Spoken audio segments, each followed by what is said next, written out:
good, guys? How's it going? And good afternoon. Konnichiwa and Kabawa. Kikidasuka, Minasa, and Ohio Goisamas. Hachime Mashite, Mr. Adventure here. Or just call me Mr. M.A. or Money-san, or just rather Money Adventure, the multitasker, at your service.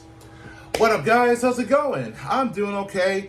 Well, a little better than I was earlier this morning, and it's just been super busy, just ridiculously busy.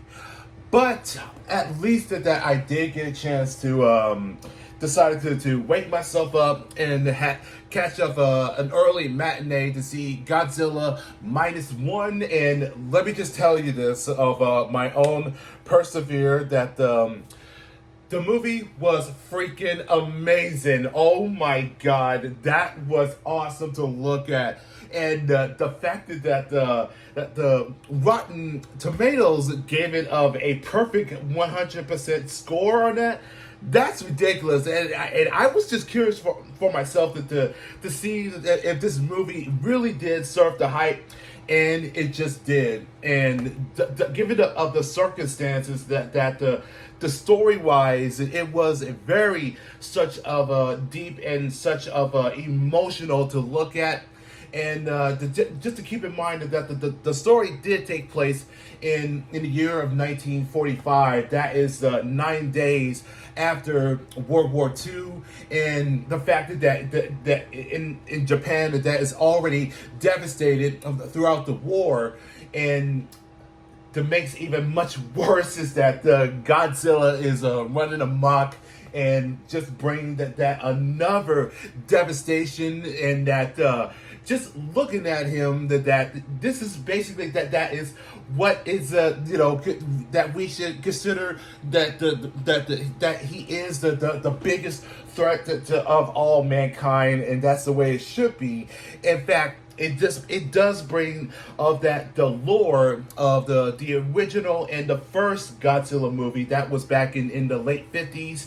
And this was that's what that was all about. Nothing but a force of nature that just brings total chaos and destruction, and that we, the humans, that are powerless, that we can't do anything to stop this creature, and that because it's just impossible. And given the fact that it reeks of radiation, and that it brings of a just annihilation, and that we are basically in the brink of the extinction.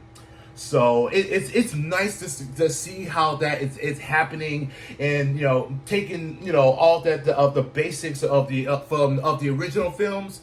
And also, what I did not know is that this was this year is marked down as the 70th anniversary of the entire franchise. So that I never knew about that, but it makes sense of releasing this movie. So that I can respect that. So given also the fact that I used to watch of the entire of the kaiju monster marathon like 3-4 years back, that used to be aired on El Rey Network. And I was already being such addicted to all of the monster movies, and especially all that is Godzilla. And sadly that 1998 movie that does not count. So that, I mean, even though that they did have the license to make it happen, but it was a terrible one. So that we should not talk about it. Hell no. But the 2014 Godzilla, I'll admit it was okay. The sequel, that was much better. The third one is a little mixed bag. And I did hear that there's going to be a fourth movie, Godzilla and Kong, and all I get is that the Bow to the New King. So that's all that's going to be interesting.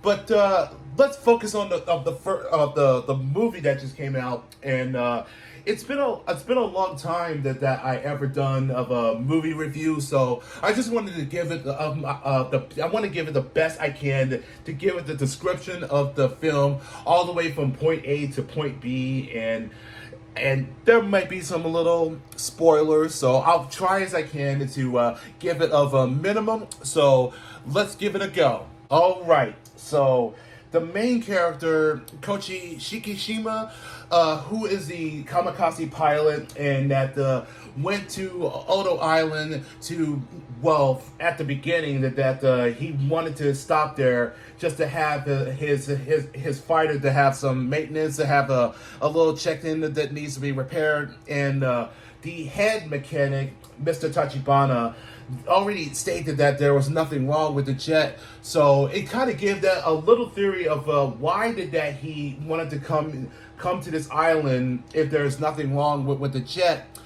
And when he was just sitting at the near at the shores, he also noticed that some of those dead fishes that is just swimming off of the course of it. And later that night, everyone heard of the roaring beast that just came out of nowhere. And by the time that they opened the spotlights, and it was like a split second that was so fast. And I'll admit that I was. It gave me a jump scare when they showed Godzilla just like that. But the thing is that he's not, tall, and I mean, not super tall like as in of a kaiju size, but it was more like it's a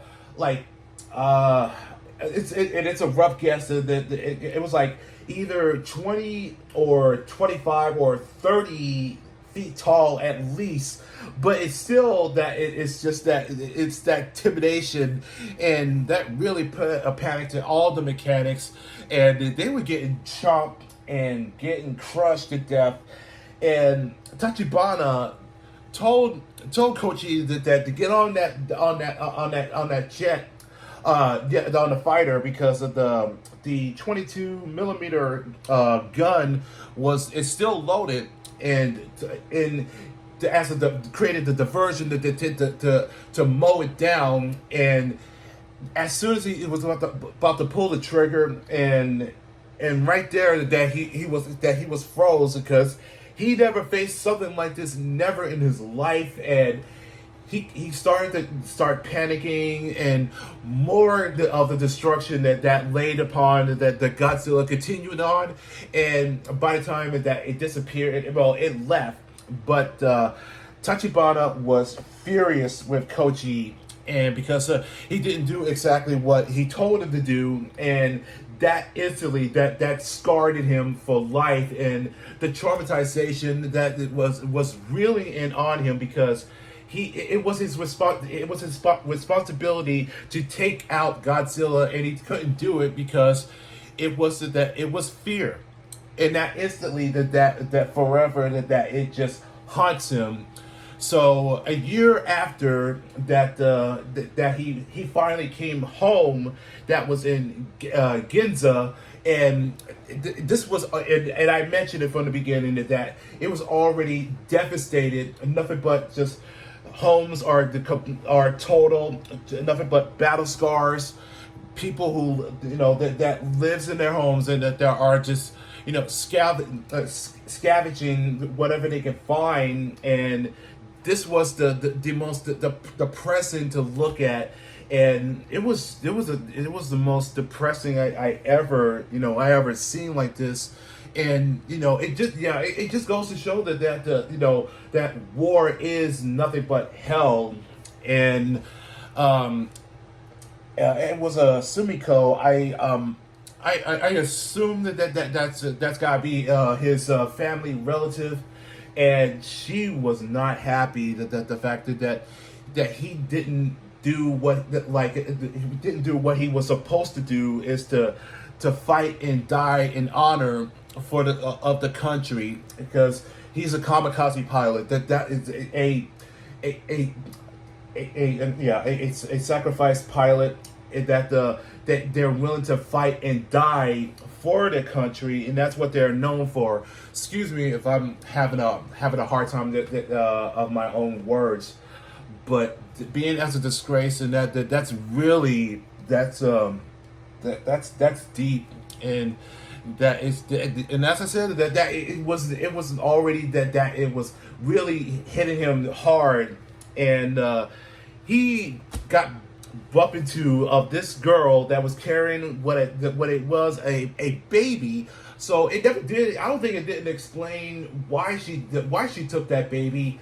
But either that the baby was already orphaned during of the flames of the air raids. It hasn't been. I don't think it wasn't being confirmed about that.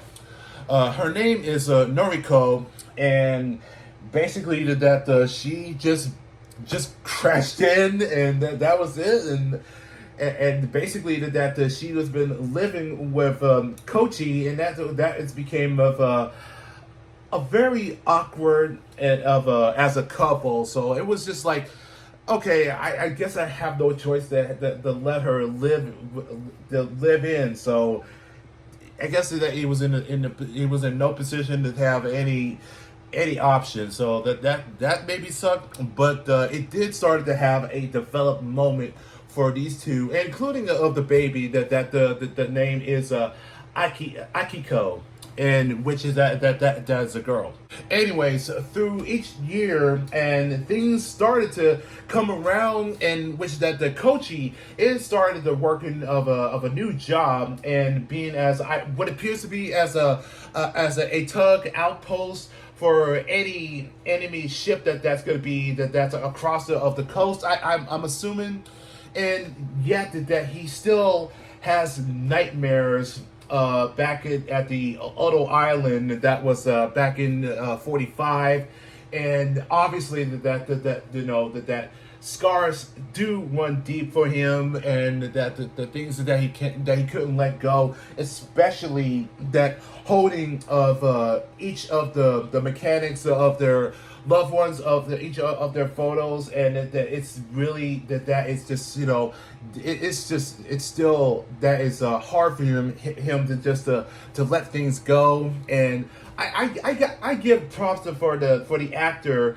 that given that such emotions that's showing, and like any soldier that deal with traumatization, depression, anxiety, and that it shows that such levels and on the things that it's just the weight on their shoulders, and the guilt that it is really that just sinks real deep into it. And I think it was in 1946 that they dropped the atomic bomb, and that Godzilla was involved in it, and very likely that Godzilla did survive and absorb that amount of that energy, and that transpired that the next year. Oh boy, that's where all hell's about to break loose. So, and afterwards of this, and it didn't take that long that the UNN Soviet, I think it was like. It's like I doubt that if the Soviets was involved, but all I know is that the UNN has been making so many reports about of a sea creature that's been swimming throughout the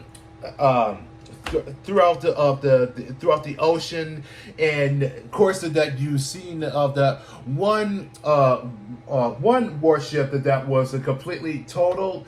That was from the trailer, and Kochi immediately knew exactly what that was, and it's Godzilla, and from the looks of it that he's gotten even bigger, and Mr. Mr. Noda, and being as just how it just a shrug and an arrogant that he is, but I like him because he's just awesome, and the doc was just just unbaffled that how could a creature like that could ever exist, and and I felt bad for the kid that he was unprepared for that, and being chased down. It was like a just imagine if that was Jaws, but even bigger and more hideous. And I do like how the design of Godzilla looking, and that's what's supposed to be as the most intimidating monster that you ever lay your eyes on. And and when Koji used that of that rifle and had that mine that stuck into the jaw because of the fuse was disconnected, so he had to shoot it directly. And at first it did had it's insufficient damage, but then it started to heal. And that popped my mind. It's like, okay, I don't recall that Godzilla ever recovers that quick like that, and that proves that this could be a big problem. And well, the inevitable just happened, and that Godzilla just shows up at Ginza, and everyone was in absolute panic, and they have no idea what they have got themselves into, and that is becoming as a tragedy, and the total chaotic that it just rolls in. And there are some moments that it definitely gives a little bit of a deja vu of the very first Godzilla movie. I still remember a little bit how the Godzilla that was grabbing the train, and just seeing it, that it just give it of it just give it a nom noms on it. And Jesus Christ, and all these people were on that box card, that they were all just getting was crushed, and Godzilla was just stomping, it just left and right. And you already seen my reaction on where that when Godzilla was starting to charge up, and seeing that the spikes started to extend it up and glowing at the same time. So that it's already been established, and you know how the trailers are gonna cut it off right at the end of it. But the way that giving that one single shot, and we're talking about like a nuclear wave that just gives it like a one big punch that just obliterates, and everyone was caught into it. And this really blows my mind that Noriko that pushes Kochi out of the danger zone, in the process that she's gonna get caught in that wave. And I was speechless that how that she got killed off. And he was heartbroken because he actually did care about her, even though even though technically they were not married, and even though they're raising that little Akiko. And I just looking at her and just being like, how could we be like, it's that one of the scenarios of being like, how can we tell a little girl that her mother, or that she calls her mother, and that she would be heartbroken. And oh my goodness, it was just, I was really just in tears seeing that, because that it made me want to cry for her, because she just wants, because she misses her mommy, because she actually I didn't say that. No, I'm sorry. She doesn't actually loves her mommy. She does love her so much, because Noriko raised her and doing the best like any woman could ever do for the child. And I'm in tears. I'm sorry. I'm just as I said before, it makes just seeing her crying like that. It makes me want to cry for her because it's just a sad moment to think about that.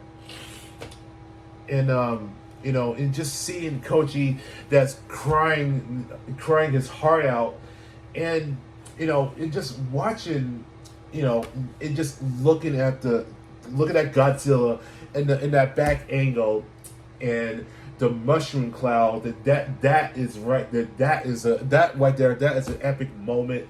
And it looked like it was like black rain, but it's likely because of the atomic breath that just annihilated it in seconds.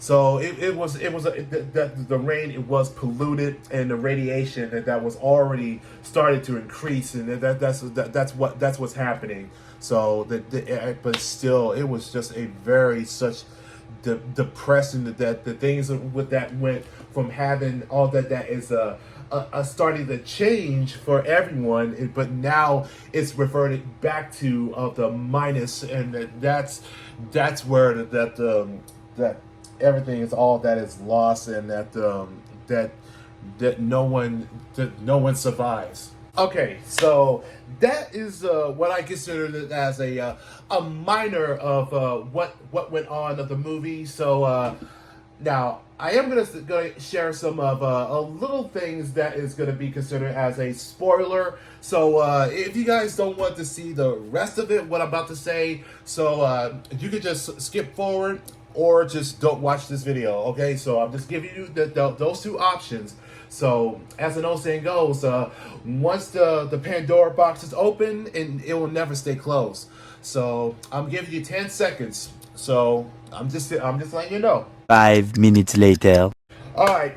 So the doc may have a solution of what could be a way to bring Godzilla down, and using the Ferron gas that could that will be, bring that pressure that will instantly sink down to the deepest ocean, and with that kind of the type of with this kind of pressure that will permanently kill it.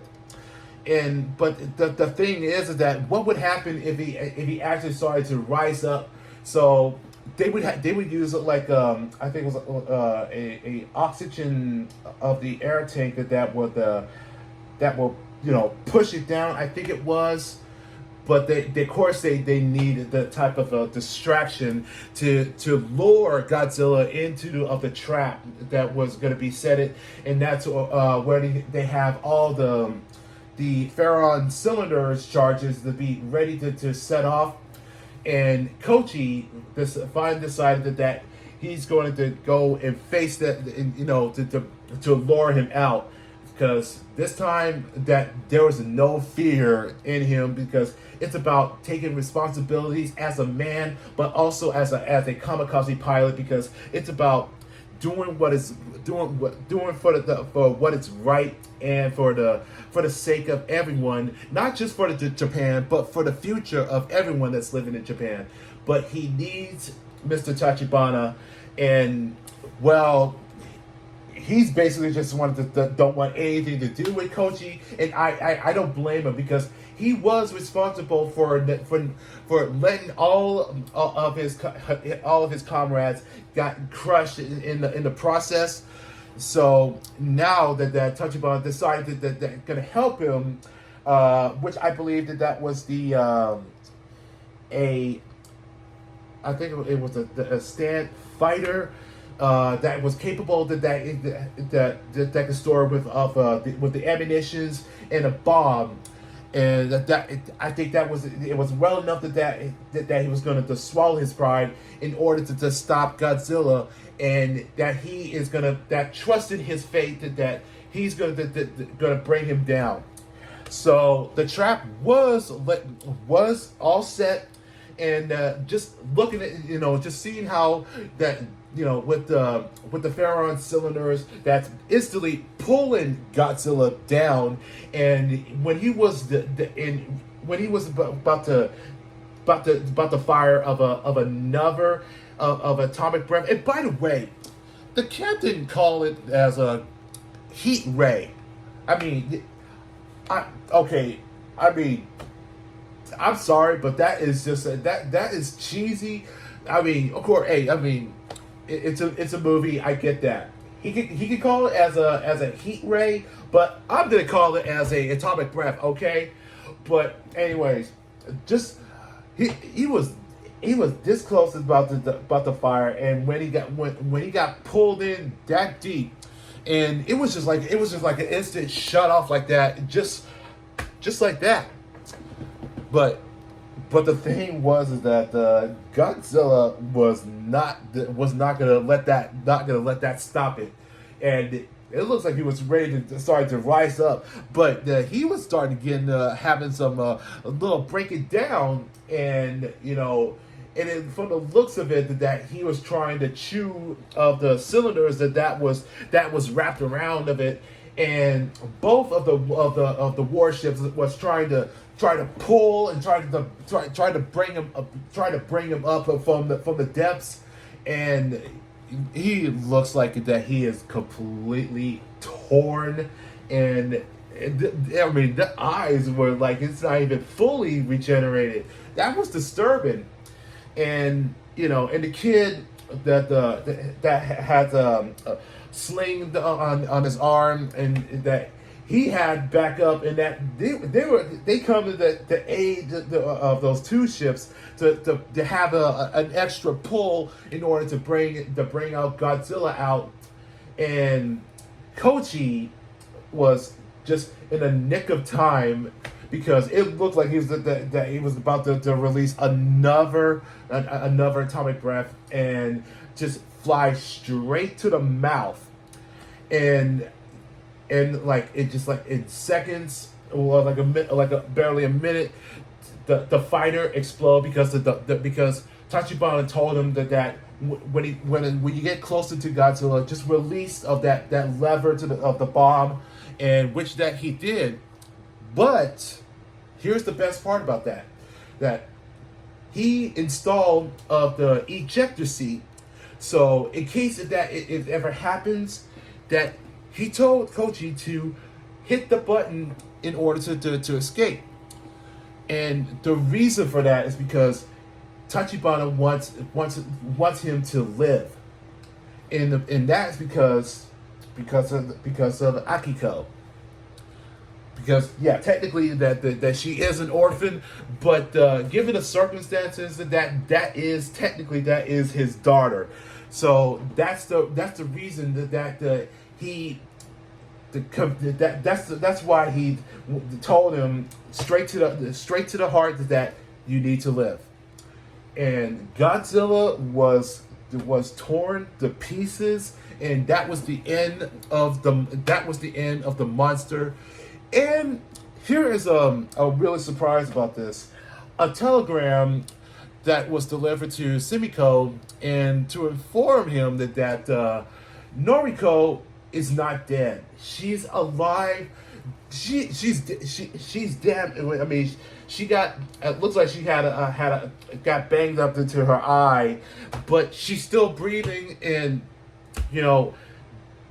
another tearful moment that really, it's the sign of a relief, of a tears of joy that these three are together, and that is what is considered as a fate that brings those three together for a purpose, that is to live for a better future. And that it's great to see how that there are no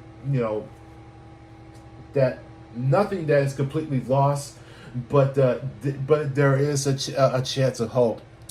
So I'm relieved that the three are together, and I'm hopefully that this time he better be bringing a wedding ring to Noriko, because Akiko it's already at the point that she's calling them mommy and daddy, and that's the cutest thing. And bless Akiko.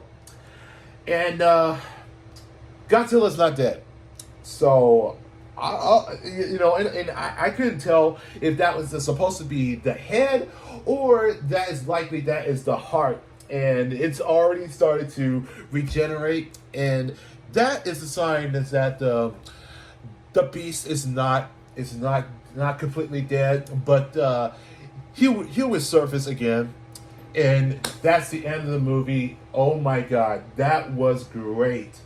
Yeah, given the fact that it was a 2 hour long, but it was worth it. So it was a masterpiece that was a great to look at, and that was the definition of man versus beast, man versus the nature that is from within, and that it's just an endless cycle of a devastation of one crisis that led to another, and that is at the end of it.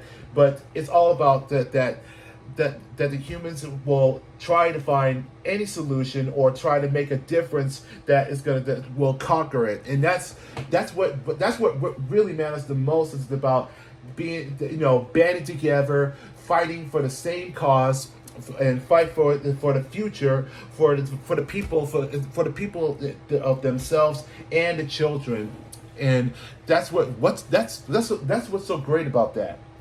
And so the movie was directed by Takashi Yamazaki. I mean, this was a top-notch, fantastic. I mean, Godzilla looks awesome, and being so big, intimidated, from regeneration, healing, and spikes extending.